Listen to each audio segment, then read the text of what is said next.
গেছিল নারীর রূপ দেখিয়া দেখিয়া নারীর রূপ দেখিয়াছি ছাড়িবে না এখন কেমনে করিবে তোমরা ফির করো ইহার বৃত্তান্ত কথা বলে দাও সবারে তোমরা তো আনিতে যাবে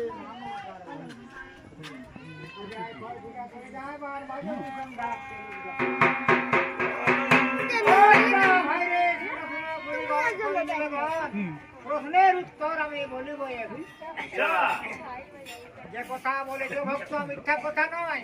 সে পাহাড় দিগম্বর পাগল তারিখ সকালেতে ফিরো ভাঙ দুসরা খেয়ে শিব রাস্তে চড়া অনুমত নয় সেই মিথ্যা কথা নয় ভোলানাকে ভুলাইবে